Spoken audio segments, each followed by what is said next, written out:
Vamos a tener que sacar el barbijo. Sí, así Mejor. estamos más cómodos, nos Si no, escuchamos sale todo bien. muy Nos muy escuchamos baboso. mejor. Además que manteniendo el distanciamiento se puede estar Sí, encima Pero de por otro. supuesto, sí, estamos yo creo que suficientemente eso es lo más distanciados. importante, el tema Gracias, distanciamiento. Dani. Sí, puedo mantener eso. Bueno, Presentación, por favor. presentación. Ante todo, bueno, les quiero muy buenos días a todos, o buenas tardes o buenas noches, como cuando lo vayan a ver. Yo soy el comodoro Fernando Clix, veterano de Malvinas, ya retirado hace unos 5 años, retirado de la Fuerza Aérea. Vengo acá para contarles alguna experiencia que tuve en los años 1982, cuando tuve la suerte, o me tocó mi destino a las Malvinas. Yo estaba destinado acá en la 4ª Brigada Aérea, era teniente en primer año, y el grado de teniente en primer año, y había volado ya, había estado destinado 2 años en el escuadrón A4C, un escuadrón que hizo historia en Malvinas. Son aviones de combate que volábamos nosotros en Mendoza. Yo hice primero la escuela, me recibí de aviador hice la escuela de caza como alumno, acá en la 4ª Brigada Aérea. Al finalizar ese curso de 1 año de piloto de caza, me tocó la suerte de quedarme en Mendoza, en el escuadrón A4C. Otros compañeros míos fueron a volar a 4B, distintos otros aviones, ¿no es cierto? Aviones de transporte también, le tocó a algunos, y ir a volar helicóptero. Así se reparten los aviadores. Pero por lo general los que hacen el curso de la escuela de caza acá en Mendoza quedan volando aviones de combate. Así fue mi suerte, y estuve 2 años largos volando a 4C, logré hacer bastantes horas. Fui alumno al principio, después fui etapa 3, que la etapa 3 quiere decir el alumno terminado, y después tuve un rango dentro de las escuadrillas que se llama jefe de sección. En el año 82, a principios del año 82, yo estaba hablando ya del 79, ¿no? A principios del año 82 me tocó ir como instructor a la escuela de caza, donde yo había estado como alumno. Por eso cuando viene Malvinas, yo ya no estaba volando a 4C, estaba habilitado, estaba perdiendo mi habilitación en la 4C y ya teniendo la nueva habilitación en aviones Morán Saulnier, en los que se imparte la instrucción de la escuela de caza. Así fue como, sucede el 2 de abril, una decisión que nosotros, en la que nosotros no interveníamos por el grado bajito que teníamos, pero que por supuesto, así como la Fuerza Aérea lo tomó, porque las Fuerzas Armadas son 3 fuerzas: el Ejército argentino, la Armada o Marina que le dicen, y la Fuerza Aérea. Cuando se toman decisiones, las 3 fuerzas se unen, aunque alguna fuerza pudiera llegar a estar en desacuerdo, esas decisiones se toman, y las 3 fuerzas, como llamita, decíamos el otro día, como 3 fosforitos con su llamita, se juntan en una llama sola. Así que esa decisión, por supuesto, estuvo a otros niveles. A nosotros nos llegaron las órdenes que teníamos que cumplir en bien del servicio. Las órdenes siempre son en bien del servicio. Cuando a una persona de las Fuerzas Armadas le dan una orden, siempre eso está evaluado por cada uno para ver si es en bien del servicio o no. Si no está en bien del servicio, no es necesario cumplirlo. Pero esto nos dábamos cuenta de que era totalmente en bien del servicio y en bien de nuestro país. Se recuperaban unas islas que estaban usurpadas, y nosotros éramos los encargados de ir a defenderlas. Así que nadie dudó en ir a donde tenía que ir y a donde le había sido ordenado. A mí se me ordenó, junto con otros pilotos de combate, ir a Malvinas, al Teatro de Operaciones. ¿A qué? Nosotros fuimos designados como oficiales de control aéreo adelantado. El oficial de control aéreo adelantado, lo explico para que se pueda entender bien, es un oficial que va marcando objetivos a los aviones. En realidad, normalmente tiene que ser un piloto del mismo, que haya volado, que esté volando el mismo avión que va a combatir. Es necesario que esté en el lugar a donde está en el objetivo. Entonces, ¿por qué? Porque conoce la cabina, porque conoce el modus operandi del avión, conoce a los pilotos, conoce qué es lo que van a ver, sabe las recomendaciones que necesita el piloto en el momento que tiene que tenerlo. Por eso tiene que ser un piloto experimentado, un jefe de sección, un jefe de escuadrilla que lo esté guiando. Aparte, el piloto que va hacia un objetivo, a batir un objetivo, necesita tener una comunicación de alguien que conozca, que lo lleva y le da mucha confianza. Y le da todas las cosas en ese momento. Si bien las comunicaciones en esta escena eran restringidas al total, o sea, no se podía hablar porque hablar era ser batido por el enemigo, un enemigo mucho más tecnológico que lo nuestro, entonces no se podía hablar. Según entiendo, las comunicaciones se interferían inclusive y esto Sí. daba un riesgo aparte, Sí, sumaba un riesgo más a la situación. Sí, por supuesto. Este piloto estaba en tierra, este piloto Este Oca, piloto, sí. oficial estaba en tierra. Este piloto estaba en tierra. Bien. Yo era uno, éramos cinco pilotos, éramos 2 jefes de sección de A4 y un jefe de escuadrilla de Mirage y otro señor que era jefe de sección de Malvinas también, de Mirage.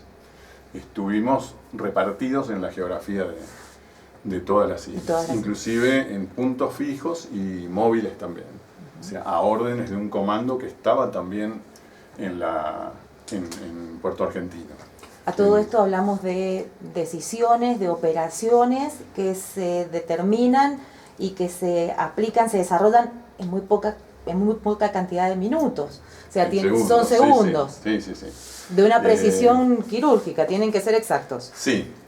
Y el tipo de información que se da lo pasa la jefatura. La jefatura se llama CIC, Comando de Información y Control. Ese comando recoge la información de los oficiales de control aéreo adelantados de distintas formas, porque también el oficial de control aéreo adelantado evalúa la importancia del ataque del enemigo o dónde está el enemigo, pasa la información al Centro de Información y Control y dice: necesitaría 2 aviones que vinieran en un ataque, en picada, en rasante, lo que fuera, como uno lo puede llegar a evaluar, lo pasa a ese centro, lo pasaba a ese centro y ese centro lo informaba y efectuaba el requerimiento a tierra, al continente, para que vinieran las escuadrillas. Tan es así que yo enseguida les cuento una de las actuaciones, ¿no? Que fue una de las más grandes, que fue el 1 de mayo, en actuación de tanto nivel que la Fuerza Aérea lo tomó como su bautismo de fuego. Bueno, todo este tipo de accionar lo fuimos hasta el 1 de mayo, lo fuimos practicando. Estuvimos comunicándonos, haciendo los requerimientos, el CIC intervino, pedía el requerimiento que nosotros hacíamos como a modo de práctica.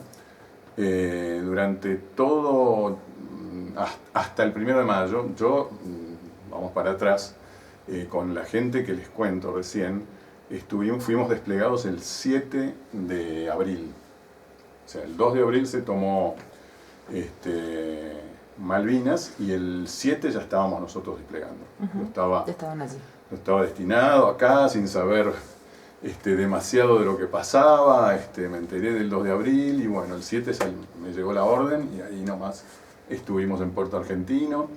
Desde el 7 de abril hasta el 1 de mayo, hasta mayo, hasta fin de abril y primeros días de mayo, estuvimos haciendo prácticas con los aviones, prácticas de todo tipo de ataque para ver cómo se podía mejorar la comunicación, la información, este tipo de ayuda que la brinda el oficial de control aéreo adelantado está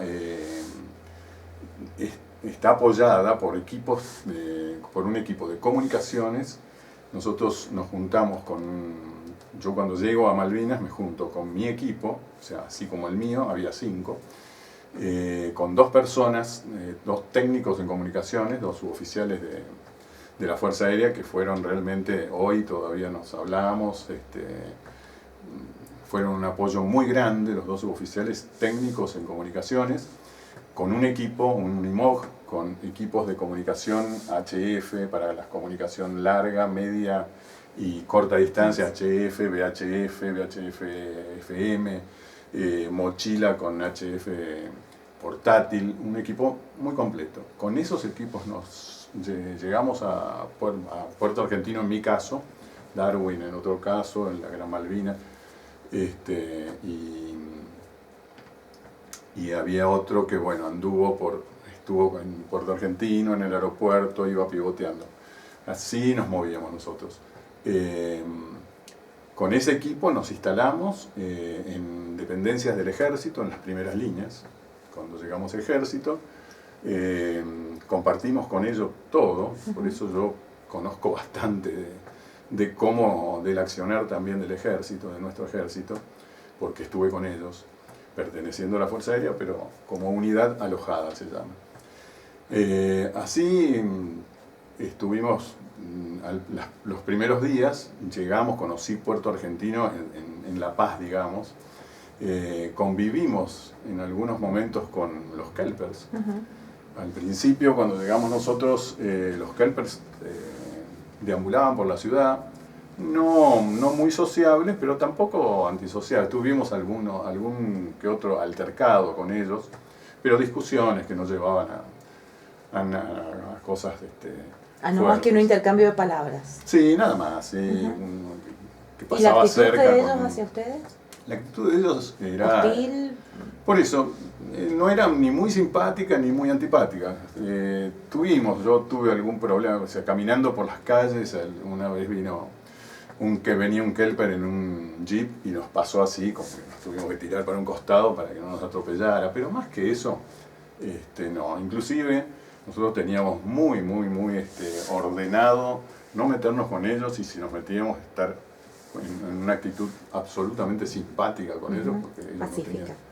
Totalmente pacífica. Es más, había como una proveeduría donde compramos cosas. Yo me acuerdo que yo me compré una linterna que me hacía falta en una proveeduría de ellos, y la pagué con la plata de ellos, todo, no hubo ningún problema. Cuando todo eso hasta que, bueno, hasta el 1 de mayo, en que empezó la gente ya no los veíamos tanto. El 1 de mayo fue un despertar muy complicado, porque a las 4:40 horas un estruendo inmenso, muy grande, nos levantó a todos, si es que alguno estaba acostado, bueno, a donde estábamos, nos alteró a todos, porque bueno, vino un bombardero Vulcan, que fue la primera acción. La primera acción conocida, porque anteriormente nosotros ya estábamos sufriendo algún cañoneo naval de buques que pasaban y tiraban, y se escuchaba perfectamente el típico sonido del cañón, del proyectil que venía volando y pegaba y explotaba con donde pegaba. Pero bueno, eso ya nos tenía un poquito ya alertas. Cuando el 1 de mayo a las 4:40 el bombardero quiso atacar el aeropuerto, llegó hasta el aeropuerto y bueno, tiró unas bombas que rompieron un poco de la superficie de la pista, pero medio como hacia el costado. Tanto que no ocasionó la pérdida total de la pista, ni la inutilización total de la pista. Continuó operativa entonces. Continuó operativa, pero nosotros tratamos de que ellos creyeran de que no estaba operativa, poniéndole tierra y haciendo una especie de pintura de un hoyo que no existía. En realidad, claro, ellos pensaron que la pista estaba totalmente más dañada de lo que estaba dañada en la mitad, que no podía, no permitía operar para ningún avión. Se hacen ese tipo de cosas en una guerra. Y se hacen esas cosas. Esos trucos, esas trampas esas para confundir al... Sí, por supuesto. Al Si alguno la miraba desde arriba, desde un avión, podía ver varios cráteres en la mitad. Parecía un daño. Por supuesto que ocasionaban la inutilización total de la pista. Y no era así, estaba a un costado. Se podía, volando, el que sabe volar puede aterrizar en el espacio que quedaba libre, como que fue así. Bueno, eso ahí es ese día. Yo les cuento este día como este día fueron todos, ¿no es cierto? Fernando, explíquenos qué es el bautismo de fuego de la Fuerza Aérea. El bautismo de fuego, bueno, estamos entrando al bautismo de fuego. Claro. A las 4:40 este avión ocasionó este daño y al mismo tiempo nosotros ya empezamos a comunicar todos los daños todo lo que estaba pasando. Al mismo tiempo en Darwin, que era otra base, yo estaba en Puerto Argentino, en Darwin que había otra base, la base Cóndor, fue atacada también al mismo tiempo, un poquito después, a media hora después, por aviones por Harriers. Fue una sección de Harriers que atacó a donde estaban los Pucará. Los Pucará estaban en Darwin, ocasionando la muerte de un compañero mío que estaba tratando de poner en marcha y hiriendo a 7 suboficiales que estaban al costado. Ahí en ese momento, hubo 2 que estaban muy mal, 2 suboficiales que estaban muy mal, entonces los colocaron en un helicóptero para llevarlo a Puerto Argentino, que estaba en el hospital, y fue la primera evacuación aeromédica que se hizo en combate real. La Fuerza Aérea, de todo lo que había practicado, de todo lo que venían estudiando, pero era la primera vez que lo ponían en práctica en un helicóptero, trasladando a 2 suboficiales, a varios suboficiales, en realidad, a los que fueron heridos en este ataque. En ese traslado murieron 2, estaban tan heridos que se murieron. Así que empezaba la mañana del 1 de mayo. Nosotros comunicamos todo, hicimos el pedido, como decíamos recién, que estaba establecido para nosotros, el pedido de aviones de apoyo, contando esto, y la Fuerza Aérea preparó 52 misiones, la verdad que 58 misiones para contrarrestar este ataque. Una vez que se hace la evacuación aeromédica, esto fue todo al mismo tiempo, pero yo se lo voy contando por partes como para que se vaya entendiendo. Durante la mañana del 1 de mayo, que era el Día del Trabajador. Claro. El Día Internacional del Trabajador, porque es una fecha que se celebra a nivel mundial. 58 misiones se alistaron para salir. La Fuerza Aérea respondió con eso, se alistaron aviones A4C, A4B, Mirage, dentro de los Mirage los Finger, aviones Canberra, los Hércules también se alistaron para hacer reabastecimiento en vuelo de los aviones A4B y C. Así que esos conformaron las 58 misiones de ese día. Nosotros, una vez que fue el ataque en Darwin, empezamos a ver escuadrillas de Sea Harriers, que son los aviones que tenían los ingleses embarcados, que trataban de atacar también Puerto Argentino. Y así fue. Pero tuvieron la gran novedad, eso enseguida del ataque del Vulcan y del ataque a Darwin, a la mañana, bien temprano,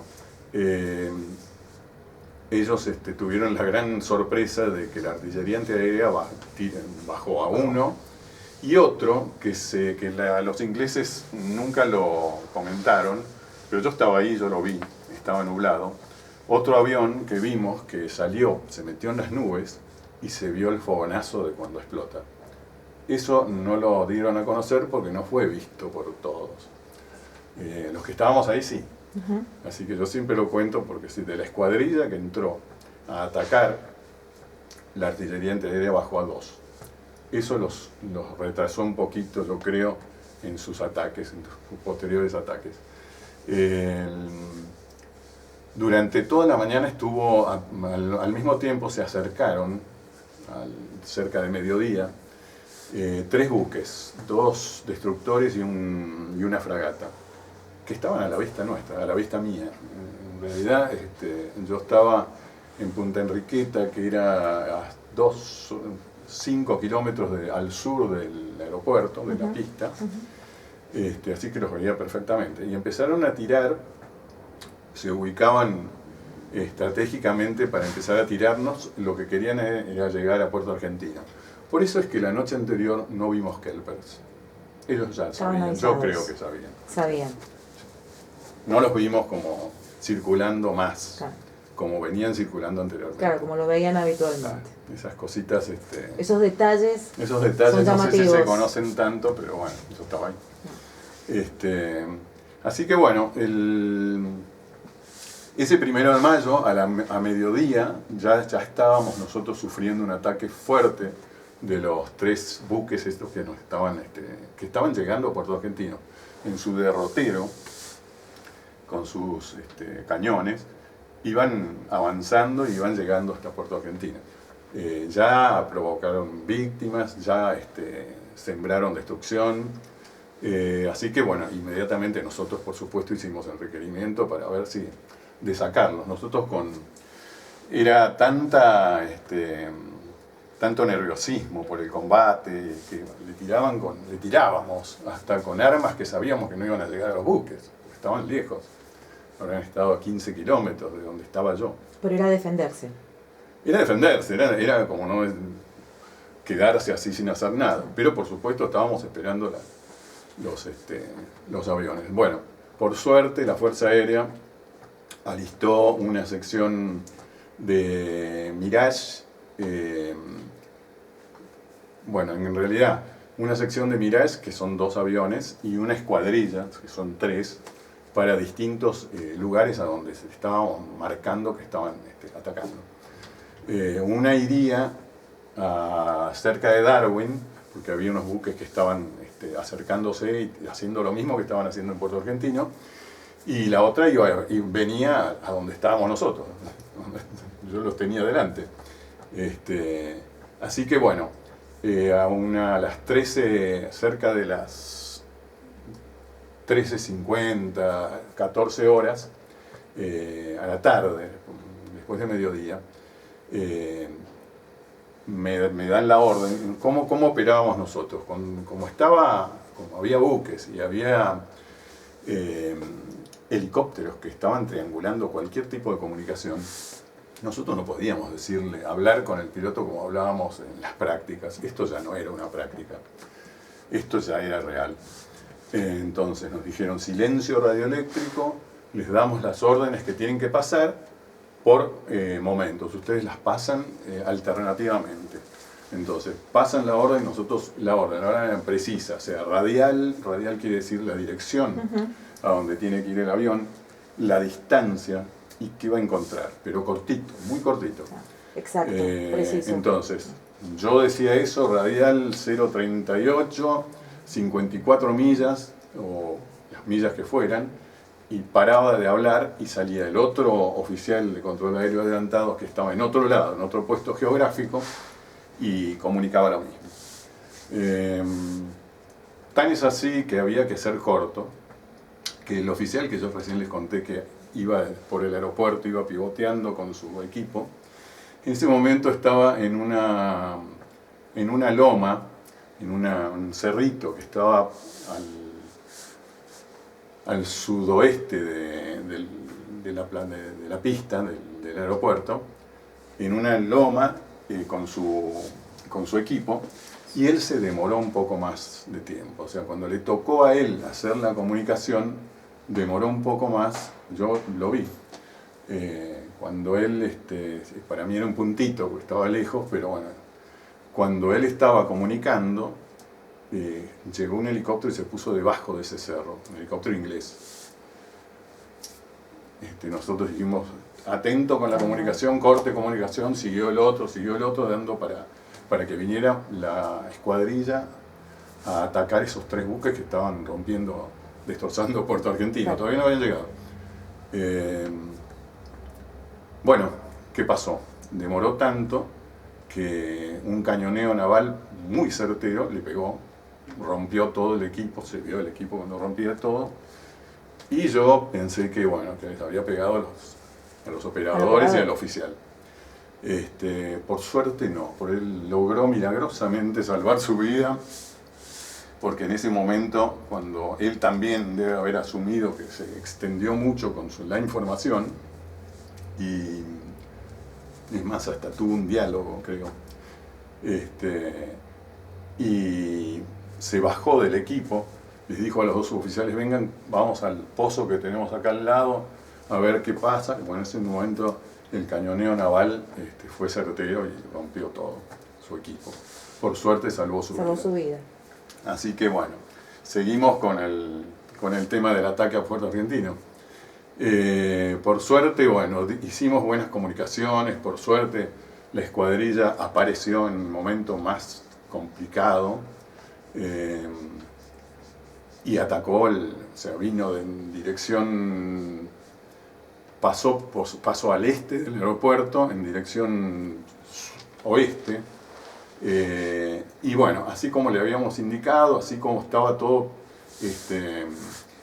brifeado radioeléctricamente, apareció la escuadrilla. La escuadrilla, cuando apareció, realmente fue una sorpresa muy, muy agradable, porque aparecieron directamente hacia los aviones, vimos toda la escena, abrió fuego con cañones. Cuando abren fuego con cañones sobre el mar, volando a metros del mar, se ven los piques de los cañones, se ve toda el agua como se va levantando. Ajá. Entonces yo cuando vi los piques, vi que esos piques iban dirigidos exactamente a los cascos de los buques. Entonces les dije, bueno, sigan con ese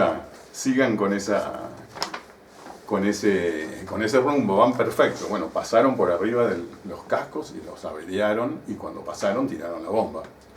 Porque es abrir fuego con cañones desde lejos, y al pasar el punto del piper, se llama la mira, sobre el casco de los buques, ahí se aprieta el botón del disparo de bombas, y colocaron varias bombas sobre las cubiertas.